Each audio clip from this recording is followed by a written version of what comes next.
Yeah. Thank you. RB, if you get the chance to read this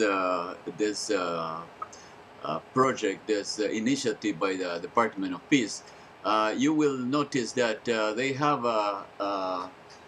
the proposal for education in schools and universities of nonviolent conflict resolution, which is one of the things that I'm sure you are interested in. I think you speak in your book about it, the way of solving conflicts in a nonviolent way.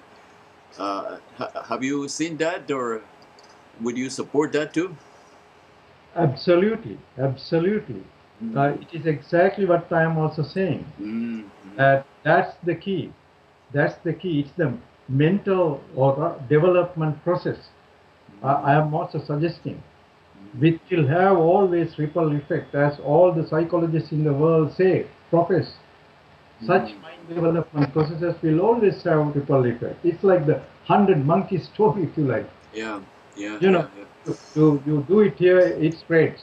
yeah. Now, with simple techniques, it can be done with simple techniques, as I say in the book, with regular reflections of good human behavior Mm, mm, and empowering. It also a process you empower the ordinary people to mm, play an extraordinary role in making this world a better place. So I fully support mm. that argument in that particular regard. What kind of electoral reform would you envision to bring a democratic system where the citizens' agenda would be supreme rather than the political leaders' agenda? Well, we are coming back to BC, eh? Mm, Okay. Now, even there, here I feel the present system, first past the post mm, system of electioneering, is an outdated system that needs to be fixed. mm, And as a member of the historic Citizens Assembly on Electoral Reform in BC, mm, if you mm.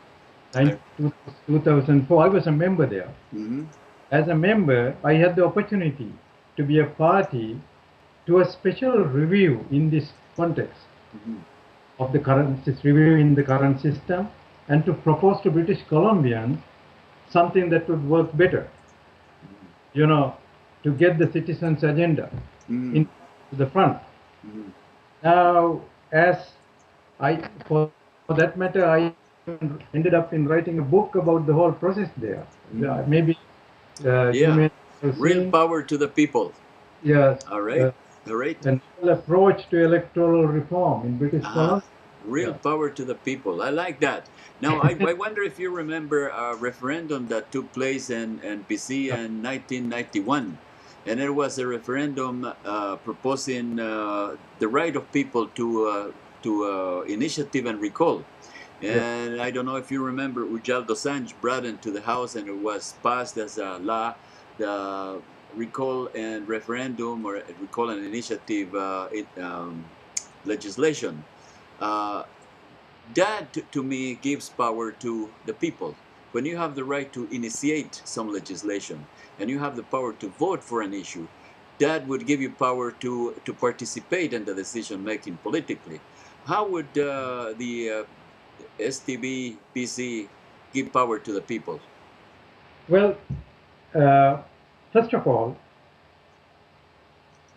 in that particular review in the Citizens Assembly, we identified as a group. There were two members from each electoral district in the assembly, Mm-hmm. and our common view at that time, in the assembly was there were three special things we look for to make these things happen: Mm-hmm. proportionality, local representation, and voter choice. Mm-hmm. So we looked at all the systems in the world, the democratic world, Mm-hmm. and we ended up with the STV and MMP systems as possibly the best among them.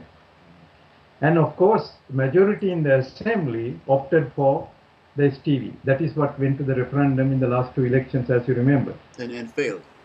and it failed. Mm-hmm. But my personal preference, both during the time of the assembly and even now, rest with the MMP, not with the STV, with about 60% of the seats, constituency seats, and the rest to be list seats. And of course, under an umbrella of proportionality.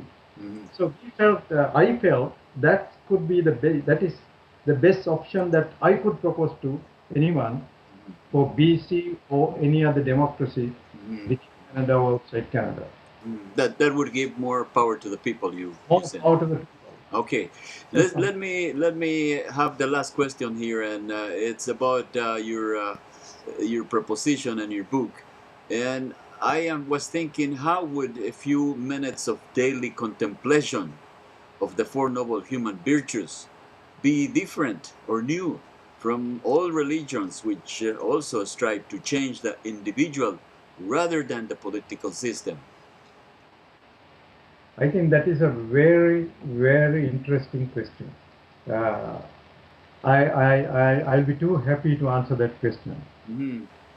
Now, Pedro, here we are talking about four simple human virtues that have the ability to confront and even eradicate the four biggest enemies of peace. One or more of which behind any major conflicts in the world anywhere. Why do I say that? In my long research on conflicts, global conflicts and global conflict resolution, at one stage I put all the conflicts to look at one together. I put them all on the walls of my office room and then look at them together. Why people are fighting here? Why there? Why there? Why there? Of course, as you know, there are numerous reasons why people fight. You know what?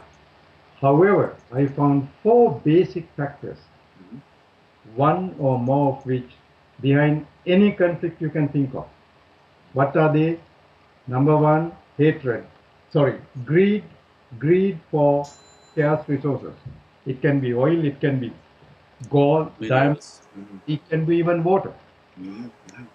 Number two, social and political vendetta. People fighting not for today's problems, but they are fighting problems that were generations back. Okay. Decades, centuries, even millenniums, like Israelis and Palestinians. That's right. Yeah. Number three is the despotic rule. Some egocentric, power-hungry politicians in many parts of the world creating havoc and creating wars. And number four is identity politics. What is this identity politics? Politics means some people, crazy people, misusing the democratic systems we have developed. And you trying to use the rule of divide and rule policy in coming to power to say something what the majority of the people would like to hear so that they will vote for you. But as if the well-being and happiness of a certain group or groups more important than other groups. Okay. Those other groups. So those are the four I found, one or more of which behind any conflict, Pedro, you can think of. Now, I found in how do we combat them? In my research, I realized, big problems always don't have big solution, complex solutions. Simple solution, caring and sharing, forgiving and forgetting. Acting responsibly in a trustworthy manner, and treating the well-being and happiness of all humans just like one. These are four simple human conflicts. These are four simple human virtues we all can embrace and inculcate in us. To counteract the four major problems that you mentioned before. And the most important thing is, we humans have the ability to do good as well. Not only we can make wars, we can also make peace. We can. So these are human virtues we can easily inculcate in us. This only means, Pedro, that the spread of these virtues in humanity will create an energetic field strong enough even to empower the cause of human destiny. Onus is on us to take the first step and follow suit. To just one more clarification here, to develop this energetic field that you talk about, is it necessary for people to believe in it, almost similar to the believers of Buddha or Jesus or Muhammad or any other prophets?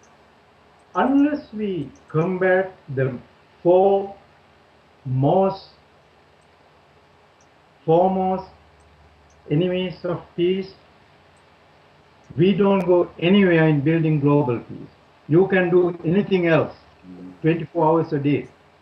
But if you are not, it is like this, you are sick with a certain bacteria.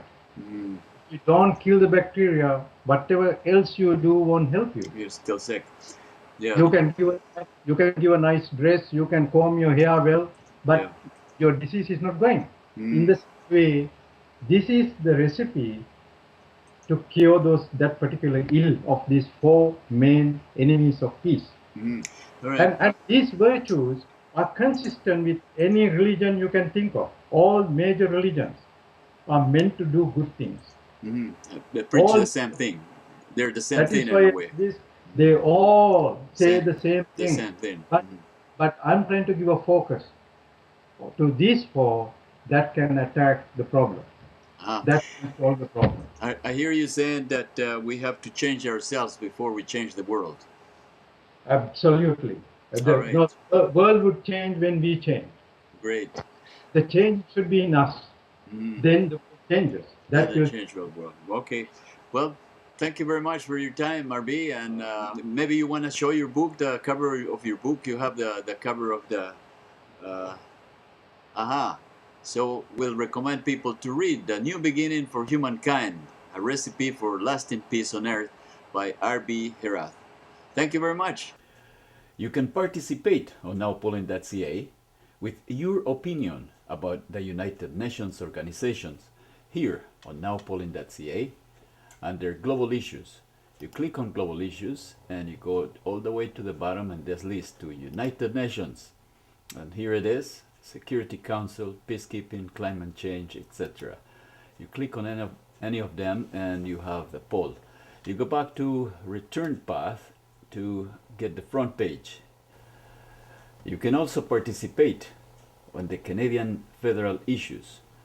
The second one in line here, you click on it and you look for a non-violent conflict resolution. In the middle of the page here, non-violent conflict resolution. And there you have the Department of Peace initiative. You can go to the Bill 373 by clicking here on the link. And ultimately, developing a personality based on an individual empathy for all humankind, as suggested by the draft Citizens Constitution right here.